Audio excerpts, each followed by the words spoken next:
99 Nights in the Forest is one of those Roblox games you think you understand after 5 minutes. A spooky survival game, a dark forest, a couple of monsters. But if you keep playing, if you last long enough, you start noticing things. Things the developers never intended you to see. Things that connect to something that happened outside of Roblox. Something that happened to real children. Tonight, I'm going to tell you the truth about the forest, the deer, the man in the night, and the missing kids whose names appeared in the game long before anyone realized they were real. When 99 Nights in the Forest first dropped, people treated it like a joke. The thumbnail was cheap, dark trees, red text, generic spooky forest vibe. You load in, and your avatar stands in the middle of a clearing surrounded by thick trees. There's a night survive counter at the top, a sanity bar at the bottom, standard horror stuff. Night 1 is boring. The sky is dark, but not pitch black. Crickets chirp. You hear the occasional branch snapping and a low breeze moves through the leaves, maybe a distant howl. The tutorial tells you, stay near the campfire to restore sanity. As long as the fire is burning, nothing can hurt you. On night 2, fog creeps between the trees. You see shadows moving at the edge of your vision.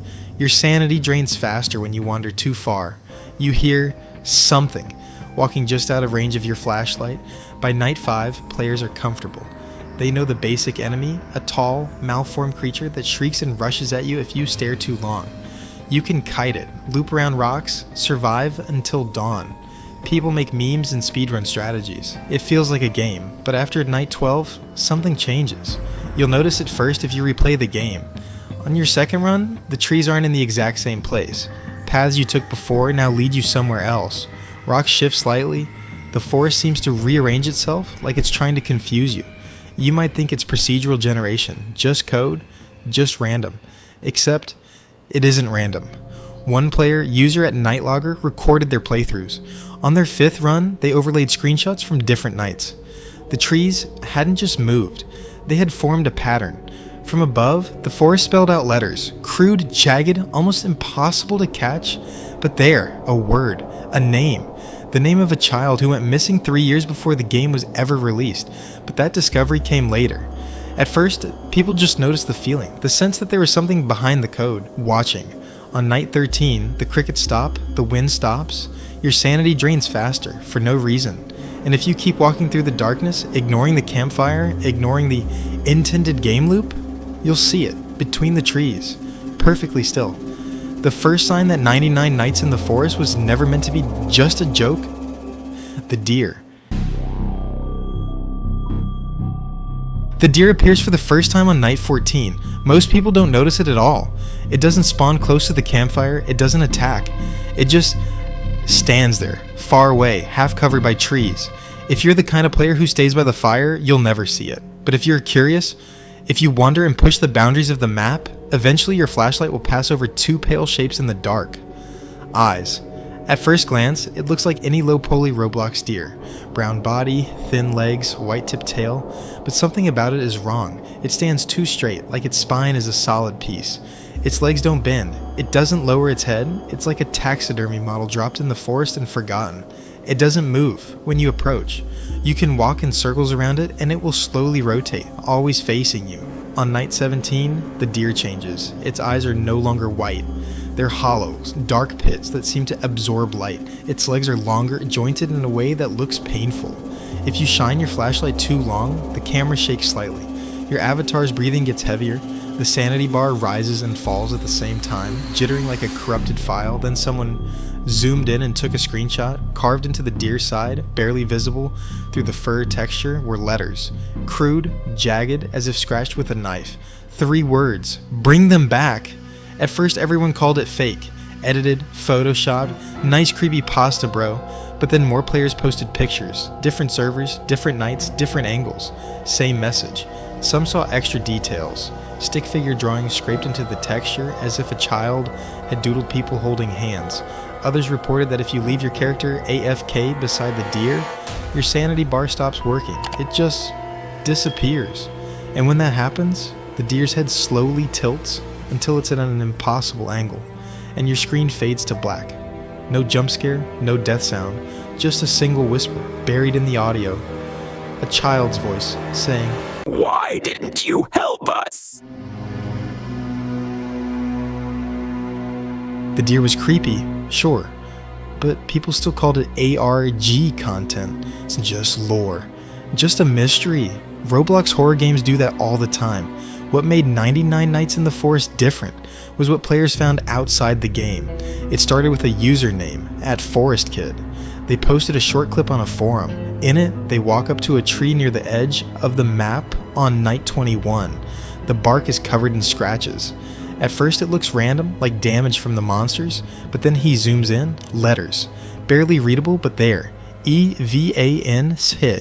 He laughs in the recording, says something like, "Hey, the devs put real names on trees, that's wild," and moves on. People in the comments joked about it, made fake "my name is on the tree" edits, but one person didn't laugh. A user named @Searchlight replies, "Why did you blur the last name? That's not funny." Forest Kid responds, "I didn't blur anything. That's how it looks in the game." There's a pause in the thread. Then @Searchlight posts again, "This isn't a joke. My cousin Evan P.I. went missing in 2019. He was 8, last seen walking into the woods behind his house." Someone else chimes in. They scrub through their own footage. On a rock near the spawn, they find another name, Maya R. A quick search brings up a missing person report, a girl who vanished from a campsite. Witnesses say she was last seen chasing a deer into the tree line. One by one, more names are found in the game. Tobias H. disappeared during a family hike. Samantha L. last seen at a school camping trip. Noah C. vanished in a national forest. Different states, different years, all of them under 15. All of them associated with forests. Players double-check the game's update history. Some of these names appear in the files before the missing cases became widely known online. Before obituaries, before news articles. The devs never commented on it. No patch notes mention name textures or forest memorials. It gets worse. A player with programming experience digs into the audio. In the backgrounds of the ambient forest sounds, deep in the layers no one ever hears directly, there are whispers. Not words, not at first, just breaths. But if you isolate them, amplify them, slow them down, you can hear children crying, calling for mom, saying "I'm cold." One clip, recorded at what seems like night 43, has a boy sobbing, "He said I could go home if I followed the light. The man with the deer." The last word cuts into static. The community tries to rationalize it. It's all part of the story. It's a creepypasta game, but the dates don't line up. Some of these voice lines appeared in early builds of the game, tied to children who weren't even missing yet. It's as if the game knew, or worse, it's as if the forest was remembering. Everything changes around night 33. By then, most casual players have quit. The difficulty spikes, sanity drains faster, food is scarce, the monsters are more aggressive. The game feels designed to push you out, to make sure you never see what comes next. But if you're stubborn, if you survive, the forest rewards you with something new. Him. Players call him the man in the night. The first time you see him, it's by accident. You're walking between the trees, flashlight flickering on low battery, when a faint orange glow appears in the distance. Not the white blue of your lamp, not the harsh red of the monster's eyes. A lantern. At first, all you see is the light, swinging gently. Then the shape holding it emerges from the dark. He's tall, too tall for Roblox proportions. His model is stretched, limbs unnaturally thin. His arms hang down almost to his knees. In one hand, he clutches an old-fashioned lantern. In the other, he drags something, a skull, a deer skull, long and cracked, antlers branching out like twisted fingers. His face is covered with a rough, sack-like texture. No eyes, no mouth. Just a vague suggestion of features pressed from inside, as if someone were pushing against the fabric, trying to escape. He doesn't chase you, not at first. If you point your flashlight at him, your battery drains faster. Your sanity drops in sharp bursts. Your avatar starts to shiver, breathing raggedly. The screen edges darken, like you're about to pass out. But here's the worst part. If you turn around and walk away, your footsteps don't match your movement. You hear a second pair, perfectly in sync with yours. A half-beat delay, like someone is following you, matching your path, mimicking your every move. Players discovered that if you spin quickly, you can catch a glimpse. He's right behind you, close enough to touch. Lantern held low, antlers scraping the tops of the trees.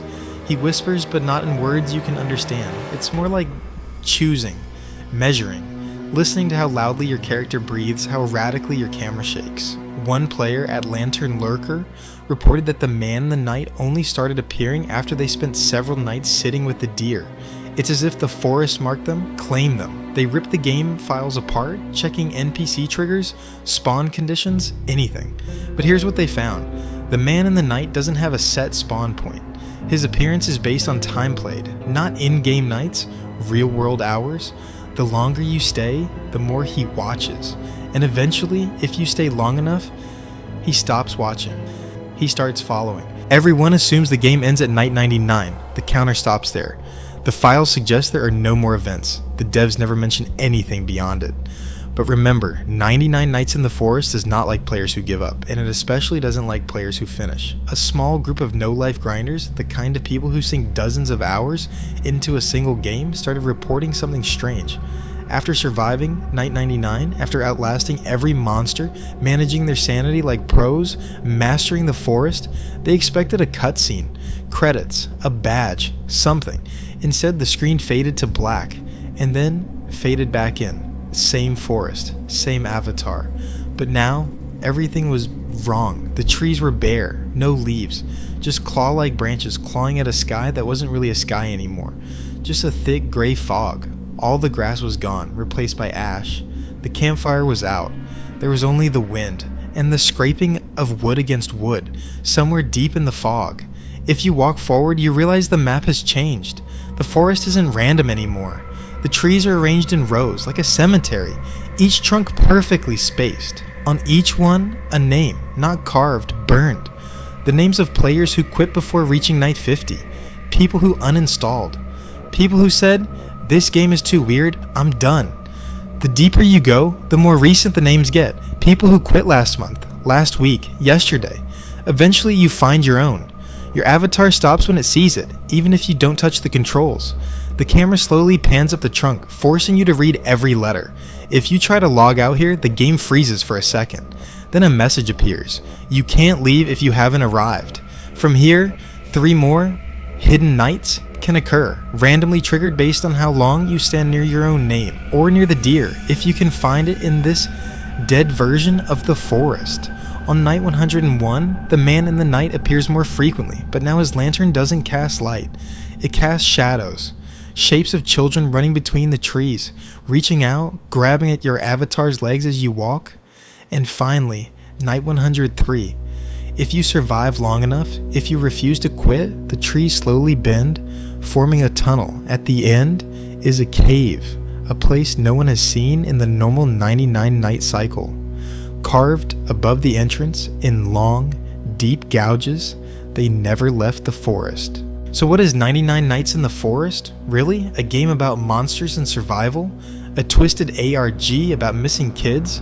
A haunted project from devs with a god complex? People argue about the details, about the timeline, about the coincidence of names and dates, but if you step back, if you look at what the forest actually does, a pattern appears. Think about the deer. At first it's comforting, it restores your sanity. Players grow attached to it, they visit it every night, they trust it. Then slowly it warps. Its eyes empty out. Its body stretches. Messages appear on its skin, begging, bring them back. The deer is innocence, twisted. Children lured into the woods by something familiar, something harmless. Just a deer. Just a game. Now think about the man in the night. He doesn't chase. He doesn't scream. He evaluates. He measures your fear, your attention, your willingness to keep going, even when everything in you is screaming to stop. He holds a lantern, the promise of light, of safety, while dragging a skull, a reminder of what happens when you follow. He's not just a monster, he's a predator. Finally, think about the forest itself. It rearranges based on your behavior. It remembers your name. It tracks how likely you are to come back. It shows you the names of other people who didn't make it out, both in-game and maybe outside of it. The forest is memory. Not just of the dev's lore, not just of your progress, but of every child who walked into the real woods and never walked back out. The deeper message of 99 Nights in the Forest is this: some places do not forget you. The game punishes players who treat it like content, who rush through a min-max or farm it for clips. It rewards those who sit, who listen, who pay attention to the whispers, who notice the names and the dates. Because the forest doesn't want views, it wants witnesses. People who will carry the story of the missing with them. People who will remember these kids not as headlines or statistics, but as terrified voices in the dark, begging for someone to help. But there's a darker possibility. What if the forest isn't just a memorial? What if it's a mirror? Every hour you spend playing is logged. Every night survived is noted. The file says you will come back. The hidden nights show you your own name, already etched into the trees, as if, no matter how safe you are now, one day there will be a forest you walk into and never leave. And when that day comes, you'll realize 99 Nights in the Forest wasn't predicting your future. It was recording it in advance. If you decide to play 99 Nights in the Forest after hearing all this, do me a favor. Don't treat it like a regular horror game. Don't run in laughing with your friends, blasting music, talking over the audio. Don't ignore what the forest is trying to show you. Listen, when the wind stops, ask yourself why. When the deer appears, ask what it wants. When you see a name on a tree, ask whether it belongs to someone who never got a chance to grow up. And when you see the man in the night, whatever you do, don't follow the lantern. Because here's the part almost nobody talks about. A few players claim that after they finished the game, or thought they did, something followed them back. Not a virus, not a jump scare file, not some cheap screamer, a screenshot, saved on their computer, a file they don't remember creating. In it, their Roblox avatar stands alone in the forest, at the edge of the trees. No HUD, no night counter, no sanity bar, just their character, staring at something behind the camera. When they brighten the image, increase the contrast, zoom way into the darkness, they can just barely make out a shape. Tall, thin, holding a lantern, wearing a deer skull. Maybe it's edited, maybe it's fake, maybe it's all part of the ARG, or maybe once you've spent enough nights in the forest, once you've stared into the dark long enough, once you've heard the children crying and saw your own name burned into the bark, the forest doesn't live on your screen anymore. It lives in your memory, in your dreams, in the corner of your room when the lights are off and the wind sounds just a little too much like whispering. So if you're watching this in bed right now, if your room is dark, if there's a window anywhere near you, don't look at it. Not yet. Just listen to the silence. And if beneath that silence you think you hear branches scraping, hooves crunching through leaves, or the faint creak of a lantern handle swinging, remember, some games are built to be played, some games are built to be beaten, but 99 Nights in the Forest, it feels like it was built for one purpose, to make sure we never forget the ones who went in and never came back out.